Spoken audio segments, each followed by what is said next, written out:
How to follow someone on Roblox. Hello. Everyone, welcome back to our channel. So let's dive right in without wasting any time. Also make sure to watch this video till the end. So first of all, open up Roblox on a device. Now the first method is to follow the developers. Simply open up the game you want to follow for. Now simply scroll down and tap on developer. Now go to the developer profile. Then tap on three dots next to add friend.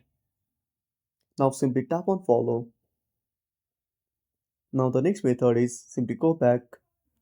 Now tap on search icon. Now search for your friend account and tap on search at the bottom right corner. Then tap on people.